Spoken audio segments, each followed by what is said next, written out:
Quando um cão passou 15 anos sendo transferido de abrigo em abrigo, ninguém acreditava que algo ainda estivesse vivo dentro dele. Ele não reagia, não pedia, não se movia, até que um fim de tarde comum mudou tudo. E se o problema nunca tivesse sido a jaula, mas o fato de ele nunca ter sido amado? O que acontece quando alguém tão quebrado encontra outra alma que também não escolheu estar ali? O portão do abrigo range alto quando é aberto, um som metálico que costuma provocar latidos, passos apressados, expectativa. Mas ali, naquele canto mais afastado, nada acontece. Noé permanece imóvel dentro da jaula, o corpo colado ao fundo como se o espaço ao redor fosse perigoso demais para ocupar. Os olhos estão abertos, mas não acompanham o movimento. Não seguem as mãos, não reagem às vozes. Apenas existem, fixos em algum ponto invisível. "Pode sair, Noé", diz Rita com cuidado, como se a voz pudesse assustar algo que já estava quebrado. A porta está aberta. Há espaço, há liberdade, mas ele não se move. Na ficha presa à grade, poucas palavras contam tudo o que se sabe. Noé, macho, idade indefinida, transferido de outro abrigo. Antes disso, um vazio burocrático. Nenhuma foto antiga, nenhum nome anterior confirmado. Apenas passagens. Como se tivesse sido empurrado de um lugar para outro, até que ninguém mais perguntasse de onde ele veio. Rita suspira, acostumada com desistências silenciosas. Fecha a porta devagar, não por falta de tentativa, mas porque há dores que não cedem à pressa. Noé já esteve em outro abrigo, depois em outro. Sempre o mesmo padrão. Chega, ocupa um canto, espera. Nunca é adotado, nunca reage. Com o tempo, para até de ser notado, 15 anos assim. Não há marcas visíveis de agressão, nenhuma ferida aberta. O que existe é mais difícil de tratar. Um corpo que aprendeu que se mexer não muda nada, que esperar dói menos do que acreditar. Enquanto o abrigo segue vivo ao redor, pessoas passando, cães brincando, portas abrindo e fechando, Noé continua ali, respirando baixo, como quem tenta não ocupar espaço demais no mundo. Algo nele está vivo, mas algo ficou preso muito antes daquela jaula, e ninguém ali sabe exatamente onde começou.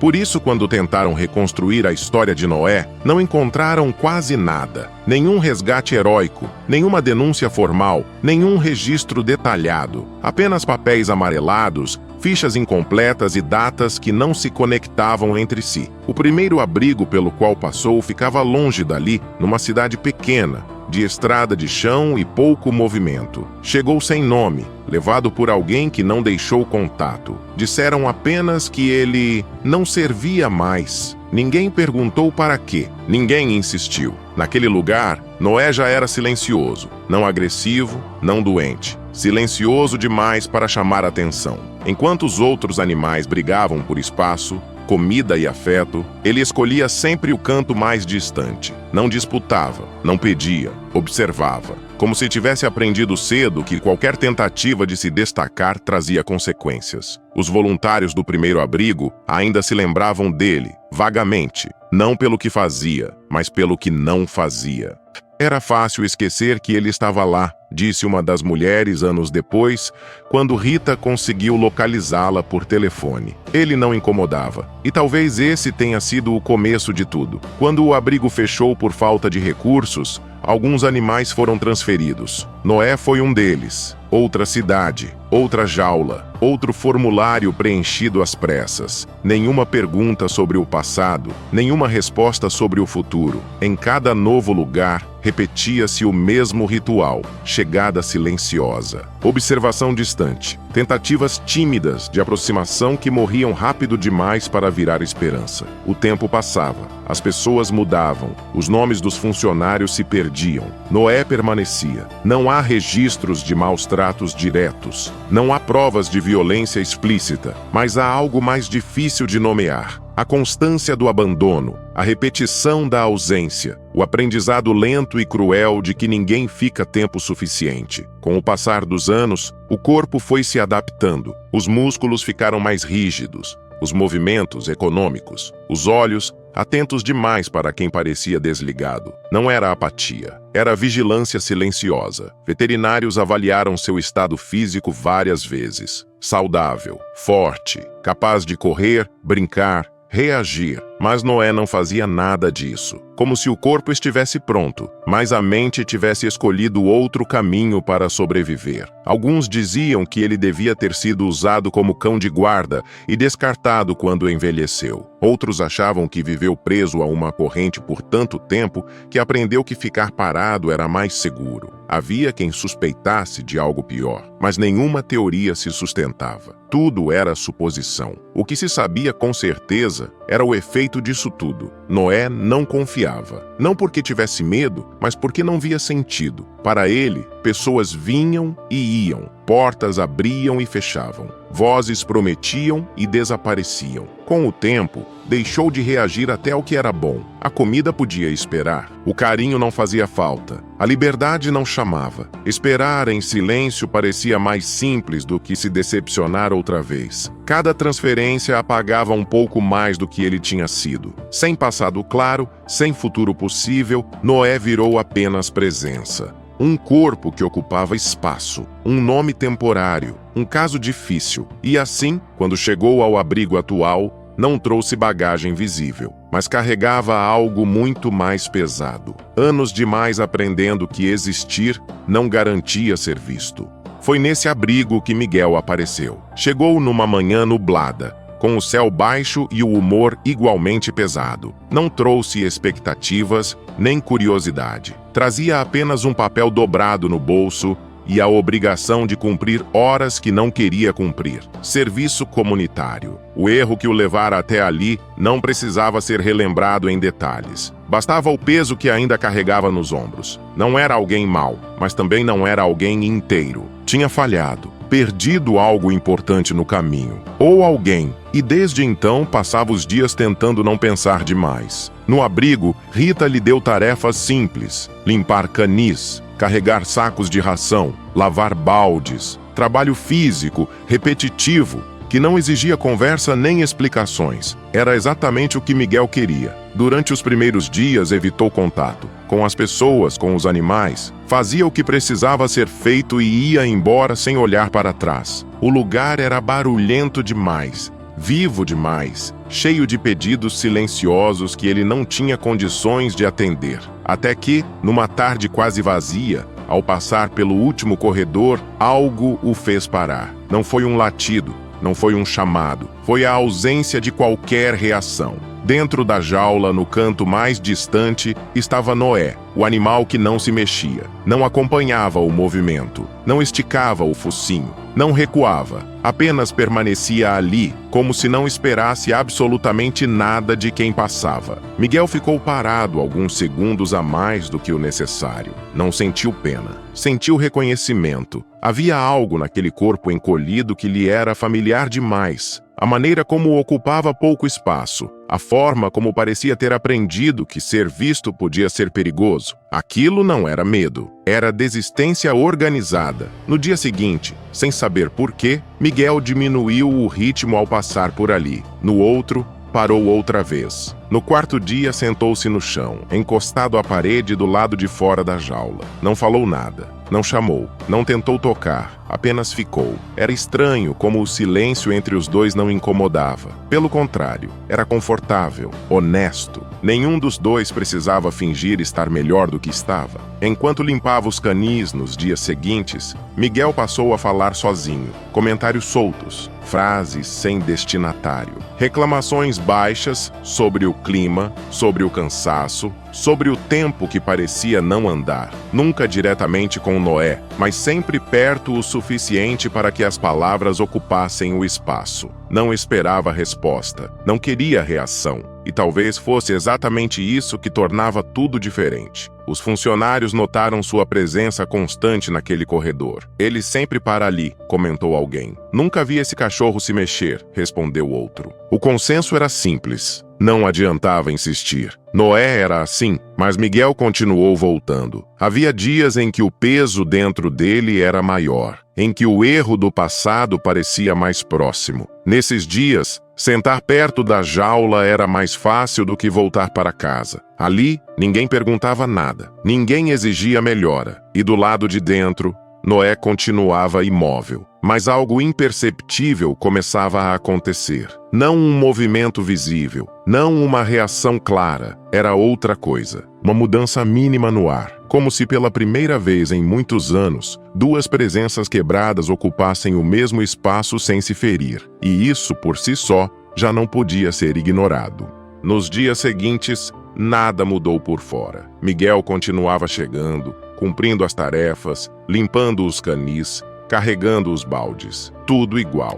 Mas agora, ao final do corredor, havia uma pausa inevitável. Um hábito novo. Um lugar onde ele sempre acabava sentando, encostado na parede fria, do lado de fora da jaula de Noé. Do lado de dentro, o silêncio permanecia. Noé permanecia imóvel, como se o tempo não tivesse autorização para alcançá-lo. Não se aproximava, não se afastava, não reagia às vozes, nem às mãos que passavam longe. Às vezes piscava, às vezes respirava mais fundo. Só isso. E ainda assim, a dúvida crescia. Será que ele entende que você está aqui? Perguntou uma voluntária certa tarde, mais por curiosidade do que por esperança. Miguel deu de ombros. Não tinha resposta. Talvez Noé não entendesse. Talvez não importasse, mas a pergunta ficou. E se aquele animal nunca tivesse sido amado de verdade? E se carinho fosse apenas um conceito abstrato?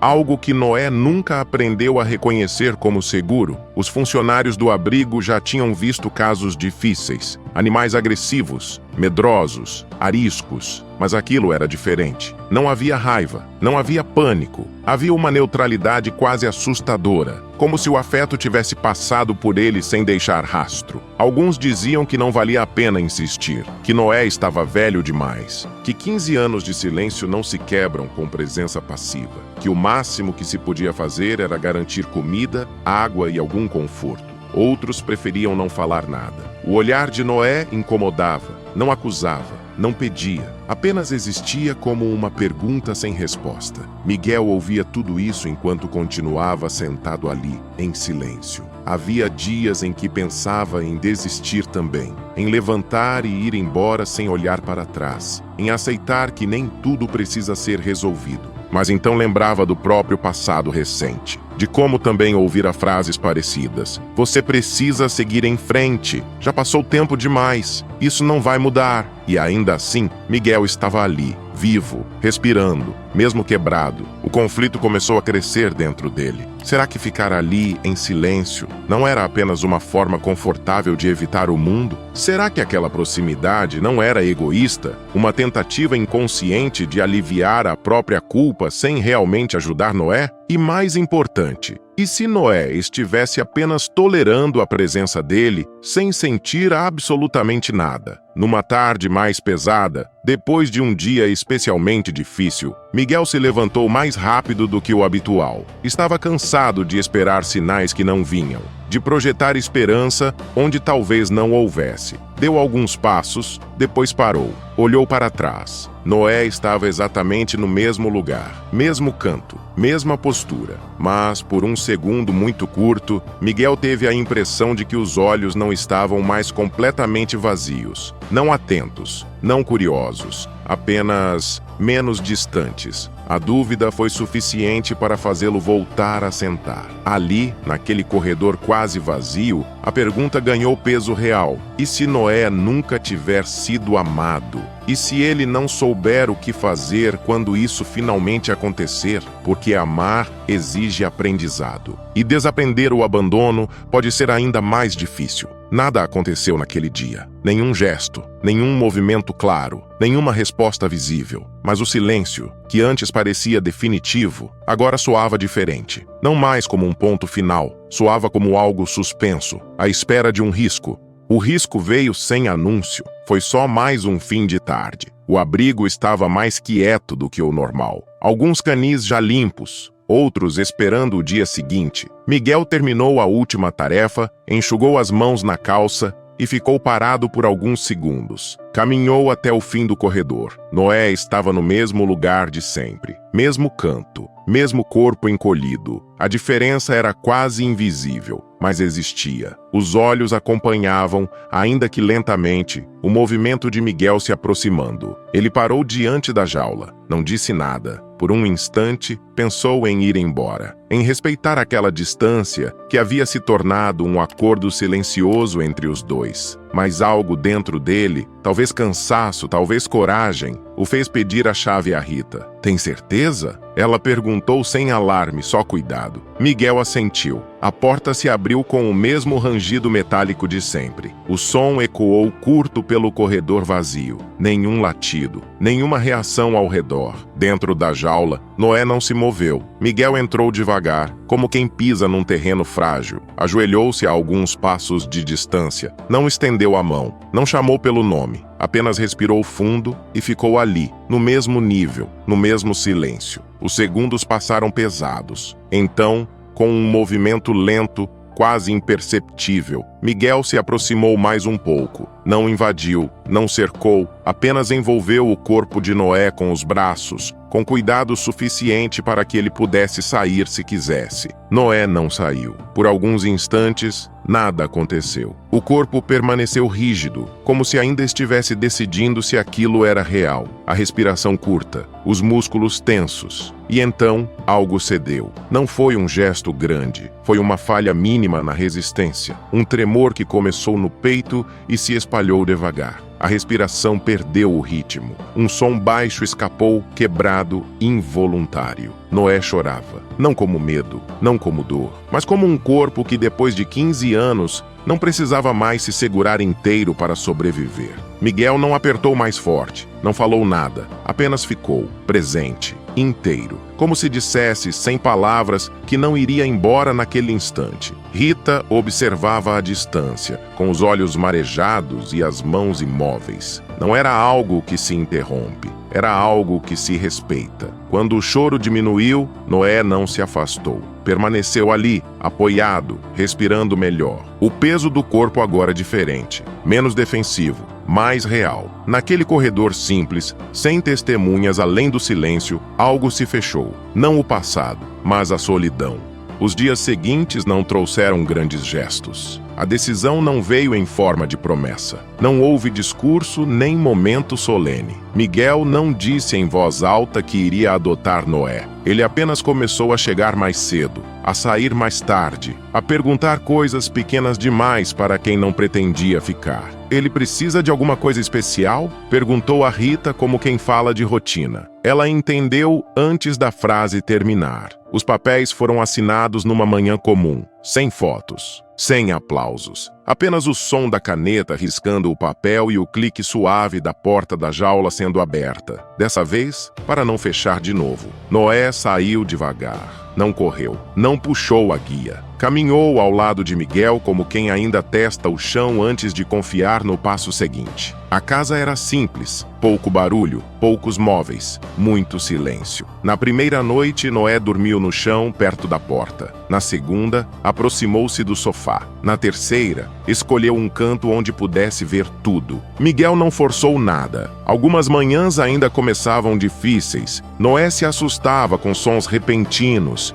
hesitava diante do novo, parava às vezes sem motivo aparente, mas agora havia alguém que esperava, que não puxava, que ficava. O passado não desapareceu. 15 anos não se apagam com um endereço novo. Mas agora, quando Noé parava, Miguel sentava ao lado. E quando Miguel se perdia em pensamentos, Noé encostava o corpo, só o suficiente para lembrar que estava ali. Não era um final perfeito. Era um começo possível. E depois de tanto tempo existindo sem pertencer, isso era tudo. Agora, Imagine uma criatura gigante da floresta, imóvel no meio de um garimpo ilegal, enquanto o volume rígido dentro do seu corpo se desloca, revelando contornos que não parecem naturais. E se aquilo não fosse apenas um erro da natureza? E se o que está lá dentro carregasse o peso de algo que nunca deveria ter sido engolido? Quer descobrir o que aconteceu e sentir as emoções dessa nova história? Não perca o próximo vídeo do canal Amo Meu Patudo. Clique no vídeo que está aparecendo na sua tela e vem comigo. Grandes emoções vêm acompanhadas de grandes histórias. Até lá!